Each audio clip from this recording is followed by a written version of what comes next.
Okay, I saw Afterlife Series 1, which is on Netflix. It's the Ricky Gervais show where he plays a character whose wife has recently died, and so he is depressed and suicidal, and he's like, oh, okay, this means I can just go around and say whatever I want, and if things just get too much for me, I can just kill myself. So he kind of like considers it as a superpower almost, but it's just him then just being a dick to everyone.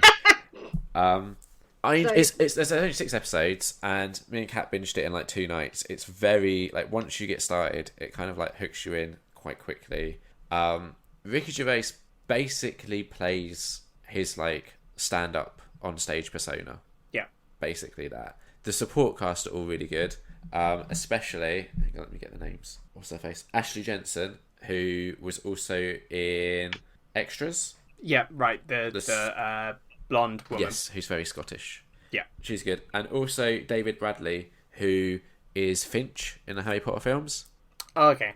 Yeah, he's really good. It's the sort of show where it walks a fine line between being very tragic and very funny. My only criticisms, because I've always got some criticisms, is as someone who's like watches like Gervais' stand up, and I watch him if he's on like the American chat shows and stuff, I'm very aware of his what's the word? Not like politics. What's the word that I'm looking for? His like views on things like religion and all that sort of stuff, right? Yep. And when this show starts kind of recycling those views, I'm just like, yeah, I get it. I know that's how you feel. I don't need it hammered home like that. And also, the episodes, they're good, but they can get a bit samey, where like he's like, okay, now I'm going to go and meet this person, and now I'm going to go meet this person, and each episode it'll be like the same people that he's meeting in different scenes, and it just gets a bit like, you can kind of start predicting, oh, he hasn't had a scene with this person yet, so that's coming next. But all that said, it's only 6 episodes. I super enjoyed it. 4 out of 5. Nice. Fair enough. I won't be watching it. No, I know you won't. You don't like Ricky Gervais. No, I used to. Yes. I don't like him anymore. No, now he has revealed himself as transphobic. Uh-oh. Yeah, pretty much. Yeah. So it's a quick way to get yourself off my I like you list. Yeah. It's hard. It's a shame these days. People are being a bit more outspoken. They're saying shit. It's like, yeah, that's something you shouldn't be outspoken about, like, to yourself. Yeah. Just keep it to yourself. We don't need to know. It's a shame. It's the same as when I thought that, I used to like Angela Lansbury, and then the Me Too movement happened, and she came out saying they know what they're in for, they're asking for it, and I'm like, damn it, Angela, why? Yeah. Like, damn it, we lost an icon. And Well, I'm just going, it's just sad, and then I keep watching Murder, She Wrote, and I'm like, I think she was secretly the killer. You can't go to this many places and have people bump off all the time. I think, like, with Ricky Gervais, the shame is he's usually, and he speaks about this, as he says he's very careful with his comedy, that he always tries to ensure that, like, the subject of the joke, all this sort of thing, like, this is what he reckons, but then you listen to his that bit of that stand-up particularly, and you're like, oh, this doesn't seem as well thought out as you go around telling everyone that your comedy is really thought out and careful. Yeah, did you see there was an interview with him recently in, I can't remember what it was in. It's worth trying to track it down. I'm going to give you almost no clues to help you track it down, so it'll be next to impossible.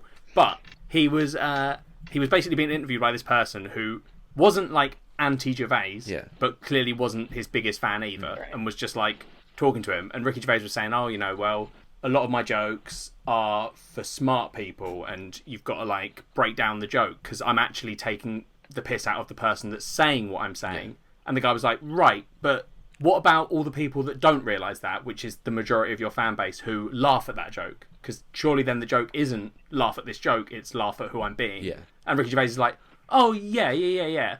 But those people, whatever, like, I don't care. It's like, that's their choice. It's very common. But then later on in the interview, he makes the opposite point and he's like, no, I make my joke so that everyone can understand it. And the guy's like, no, we just had a conversation about how you don't do that, Ricky. And he was like, oh, right, yeah, oh, I see. And he's like, oh, you're trying to catch me in a corner. And the guy's like, no, I'm just talking to you. And I was like, oh, Ricky, you fucking dickhead.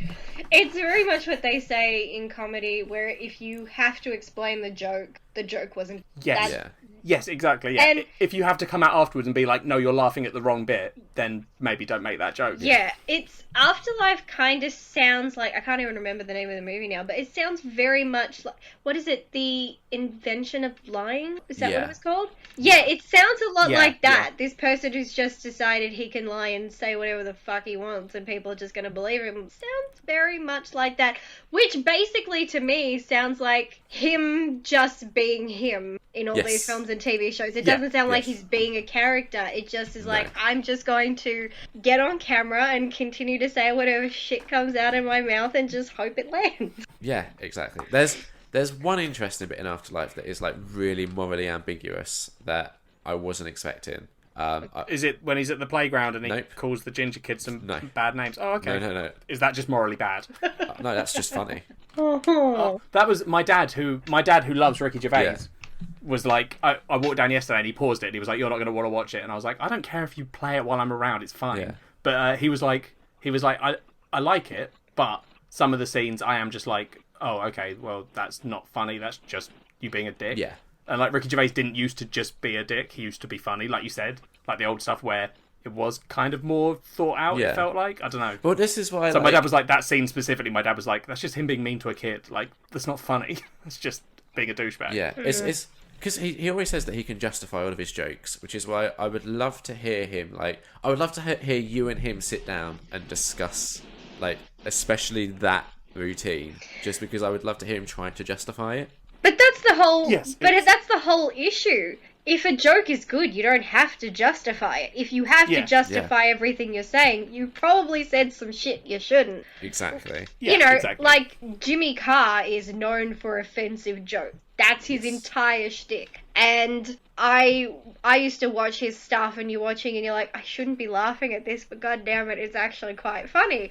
But then there was one point where I watched one of his stand-up shows and I didn't laugh at all, and I'm like, I feel like he went a bit too far. It didn't feel like... It just kind of almost felt like we're just stating facts and hoping people laugh. I'm like, no. I'm like, you've gone a bit too far, now it's time to start backtracking a little bit. Yeah. But... yeah, it's just the basic principle of comedy. If you have to explain it or justify it, you failed. Yeah. Yep. Yeah. But yeah, have I rated the show yet? Did I rate it? No. I don't think you did. I gave it 4 out of 5 because it was just like so bingeable and I enjoyed it despite some of the questionable parts.